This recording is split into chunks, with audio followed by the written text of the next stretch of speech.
Leo, hi! Welcome to Mr. Queen PH at ito ang inyong weekly reading for March 25 to 31, 2024. This is a general reading. Just take what resonates. Watch your Sun, Moon, Rising, Venus for other messages. And thank you sa lahat ng mga sumusuporta dito sa ating channel. Just a reminder, gamitin nyo lamang ang reading na to bilang gabay. Pa-follow, like na rin ang ating Facebook at TikTok. Lahat po yan Mr. Queen PH. Like, share, subscribe, turn on post notifications para lagi kayong updated sa ating mga readings. And if you're interested in private readings, meron tayong 30% discount hanggang March 31, 2024. Extended yan. So, meron tayong link sa description at sa pinned comment if you want to book for a private reading. Okay, Leo. Let's see what's coming to you this week. Acceptance. Embrace who you are. Ayan. So, accepting who you are. Minsan kasi may mga bagay na binabago tayo sa sarili natin just to fit in, pero hindi naman talaga tayo yun, no? Hindi yun yung totoong tayo.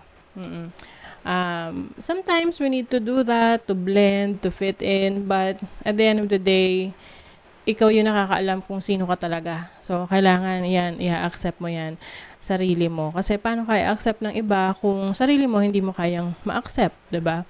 So, it's about being true to yourself. Some of you naman maaring meron kayong tatanggapin na situation ngayon na alam nyo sa sarili nyo na wala na kayong control. Oo. It's beyond your control. Soul's growth. O yan. You are growing. So, ngayong nagiging clear na sa'yo, you know who you are accepting yourself for who you are. Ngayon, your soul is growing. No? Merong pag-unlad ng iyong sarili. Growth is never easy. Have faith and trust in the journey. Yes. So, meron kayong mga pinagdadaanan ngayon na pwedeng challenges, pwedeng iba sa inyo merong identity crisis, no? Parang ganon, or existential crisis, parang ganyan.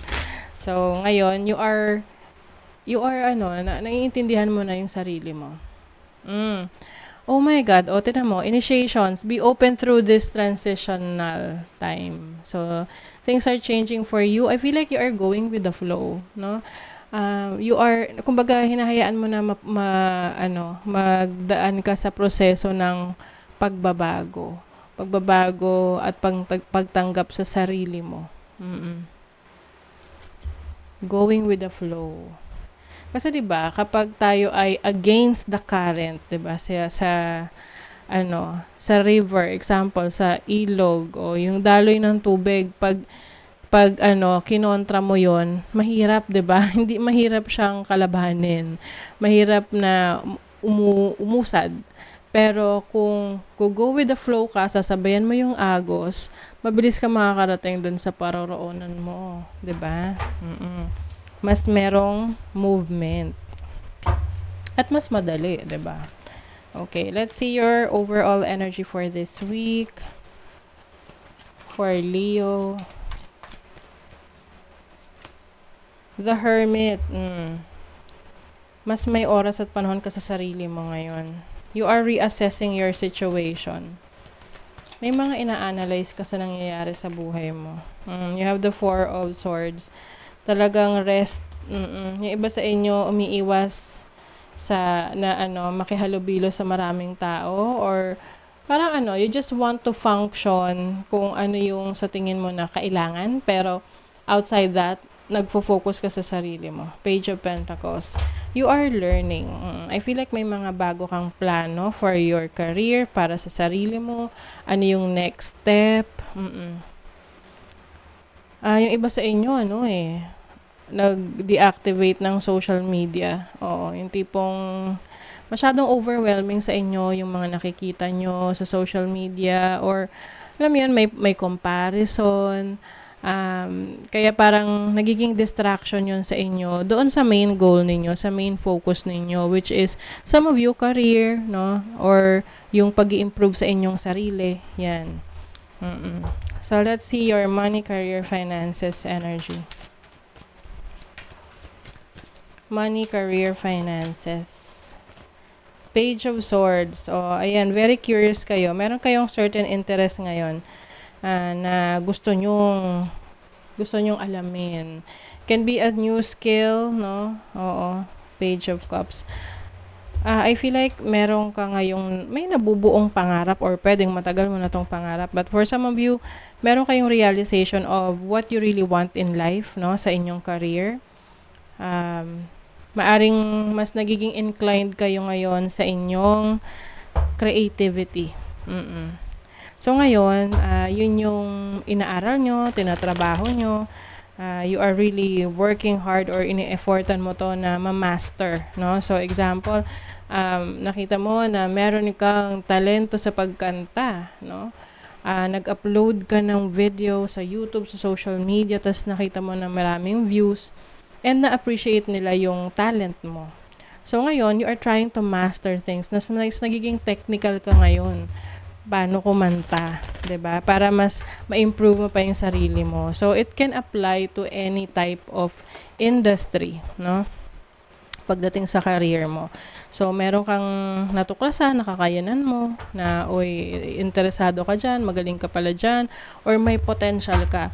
And now, may nabubuo sa yung pangarap na gusto mo pang maging best version of yourself, no? Dyan sa career na yan or sa business na yan. You have a decision to reconsider. O yung iba sa inyo maaring meron kayong naging decision in the past na kailangan yung i-review, no? I-reassess kung tama ba yung naging decision nyo kasi pwedeng hindi nyo to binigyan ng pagkakataon. So ngayon, since may opportunity na nag-o-open, just do it daw. Oo. Procrastination will not bring any success. This is the best time to put your plans into action. So, ayun na nga. Meron kayong gagawin, no? Meron na kayong action na gagawin para maisakatuparan nyo na yung goals nyo. Taking chances, you are taking a risk. Ayan, it's time for a leap of faith in this situation. Be more courageous in dealing with your finances. So, yung iba sa inyo, parang susugal, no? Susugal kayo sa inyong mga decision ngayon. Lalo na kung ito yung may kinalaman sa talents and skills ninyo. Oo, ba magaling kayong mag-bake. Tapos, meron kayong trabaho, no? And, sumubo kayong mag-bake. Magluto ng mag-bake, basta ganun. Tapos nagbenta kayo sa trabaho nyo. And then I appreciate ng mga katrabaho mo and nagre-reorder pa sila. So ngayon, you are reconsidering, teka, magandang business ito, no? So let's see, sa inyong money, career, sa inyong love life, okay. Death card, okay. So may endings dito. You have the Strength card. Oh, 6 of Cups. Okay. Yung iba sa inyo, there might be a possibility na may taong bumabalik, no, from your past. I feel like you are resisting this, no? Parang pinipigilan mo yung sarili mo na i-entertain or bigyan ng chance kasi parang feeling mo it's too much of a burden for you na mapagdaanan pa yung dati mong napagdaanan sa kanya na hindi kagandahang experience, no? So, ngayon, pa rin you still have that love for this person. But, alam mo sa sarili mo na may nagbago na sa'yo. May nagbago na rin sa feelings mo para sa kanya. At alam mo na you need to end this cycle. Or parang you have to finalize itong relationship na to. Oo. Bigyan na ng closure. Honesty. So, maaring merong nag-open up sa inyo na person. And also, there is someone na trying to get to know you. Tapos may chaser pa. I feel like this person from the past trying to parang trying to catch your attention. Pero ito, meron ng bagong phase ng iyong relationship. Pwedeng this is you transforming to a new version of yourself. And maaring merong bagong person na makikilala ka. Oo. Anytime soon na mag-open up sa'yo ng feelings niya.